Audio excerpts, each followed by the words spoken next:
మహిళలకు రెండింతలు పైకి లేస్తుంది. మీరు ఎంత ఒత్తిడి కాంగ్రెస్ పార్టీ మీద చేస్తే కాంగ్రెస్ పార్టీ అంత రెట్టింపు మరి ఒక పట్టుదలతోటి కృషితోటి పనిచేసి మరి మీ ప్రభుత్వాన్ని పడగొట్టడానికి మరి ముందుకెళ్తుందనే విషయాన్ని గుర్తించాలని తెలియజేస్తా ఉన్నాను.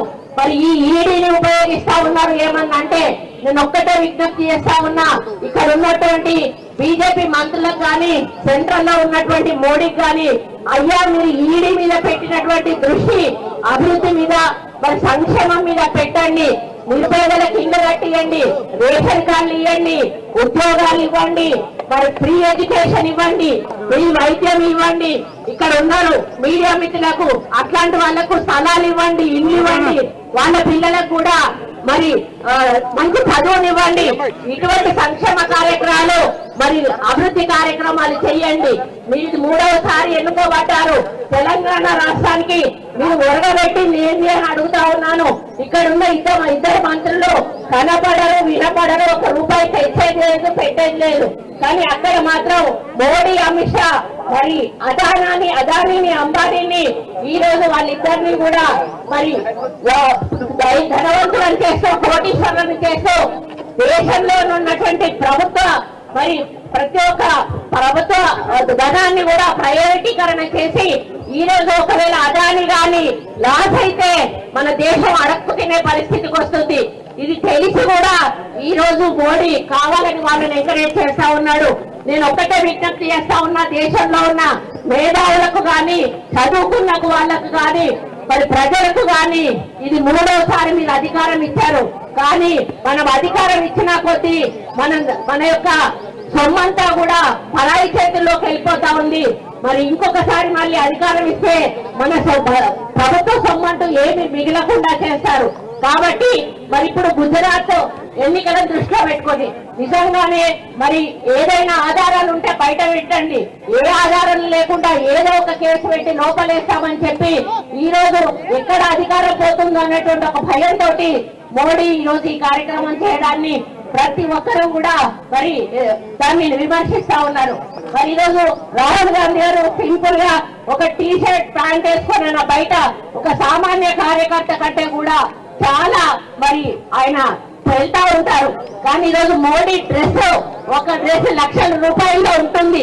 లక్షల రూపాయలు పెట్టి ఈరోజు డ్రెస్సులు వేసుకొని నువ్వు నీ సూటు మూటు తోటి రోజుకు 4 డ్రెస్సులు మారుస్తాడు మోడీ. ఒక 4 డ్రెస్సులకి ఎంత ఖర్చు వస్తుంది?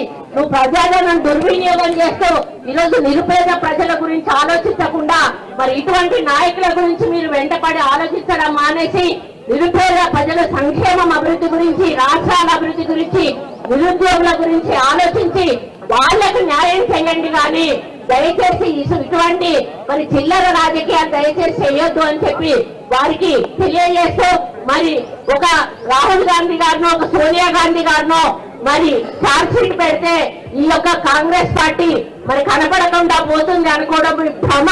మరి అది ఇంకా రెట్టింపు మరి పబ్లిక్ ప్రబంధనం లాగా బయటకు వచ్చి సపోర్ట్ ఉంటుంది. వాళ్ళని కాపాడుకోవడానికి అవసరమైతే కాంగ్రెస్ పార్టీ నాయకులు మేమందరం కూడా ప్రాణాలు అట్టేసి వాళ్ళని కాపాడుకుంటాము. కాబట్టి ఇప్పటికైనా కూడా మరి ఇటువంటి చిల్లర రాజకీయాలు మానుకొని వెంటనే మీరు ఏదైతే ఛార్జ్ షీట్ వేశారో దాన్ని విడ్రా చేసుకోవాల్సిన అవసరం ఉంది. అది చేసుకునే వరకు కూడా పోరాటం కొనసాగుతుంది అని తెలియజేసుకుంటూ మరి సోనియా గాంధీ గారికి, రాహుల్ గాంధీ గారికి ఈ వేదిక గురించి చెప్తా ఉన్నాను. దేశంలో మరి ఇందిరాగాంధీ గారు ఏదినప్పటి నుంచి ఇప్పటి వరకు కూడా కోట్లాది మంది అభిమానులు కాంగ్రెస్ పార్టీ వెంట ఉన్నారు. కోట్లాది మంది నిరుపేదలు మీ వెంట ఉన్నారు, నాయకులు, కార్యకర్తలు ఉన్నారు. కాబట్టి మీరు భయపడద్దు అని మీరు చెప్పారు. మాకు భయం అసలు లేదు. మీ వెనకాల అడుగులు అడిగేసి మేము నడుస్తాం. మీరు ఏది చెప్తే అది ఆచరిస్తాం. కానీ వచ్చే ఎన్నికల్లో ఏ ఎన్నిక జరిగినా కూడా తప్పనిసరిగా బీజేపీ ఓటమి పాలు కావాలి, కాంగ్రెస్ అధికారంలోకి రావాలి. దానికోసం మనం యుద్ధం చేసైనా సరే అది సాధించుకుందాం. మీ వెంట మేము ఉంటామని తెలియజేసుకుంటూ ఈ అవకాశం ఇచ్చిన పెద్దలందరికీ కూడా పేరు పేరున ధన్యవాదాలు అర్పించుకుంటూ తీసుకుంటా ఉన్నాను. జై Congress. All India Congress committee SC విభాగం చైర్మన్ రాజేష్ గారిని మాట్లాడవలసిందిగా కోరుతున్నాం. Thank you.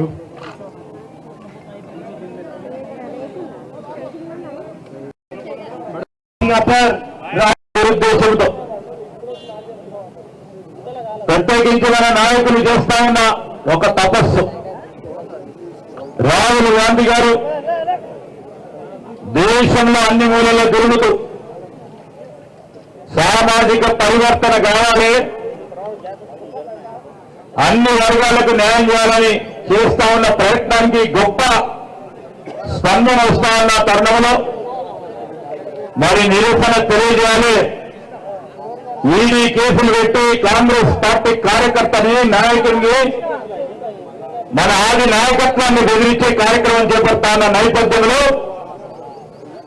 ఈరోజు ప్రదేశ్ కాంగ్రెస్ కమిటీ అధ్యక్షుడు మహేష్ కుమార్ గౌడ్ గారి ఆధ్వర్యంలో జరుగుతా ఉన్న ఈ ధర్నా కార్యక్రమం భాగంలో మరి మన ఇన్ఛార్జ్ మీనాక్షి నటరాజన్ గారు, ఏఐసిసి సెక్రటరీ సోదరు విశ్వనాథన్ గారు, అదేవిధంగా మన SC cell all India president Rajesh గారు, పెద్దలు హనుమంతరావు గారు దానికి డబ్బు కదిలింపు చేస్తే వివిధ మరి ప్రపంచంలో ఉన్న దేశాల్లో ఎక్కడి నుంచో ఆ డబ్బు స్థానకరం జరిగితే మనీ లాండరింగ్ అనే అంశం వస్తుంది. అసలు డబ్బులే ఇక్కడి నుంచి ఇక్కడికి మారలేదు, డబ్బు వచ్చింది లేదు.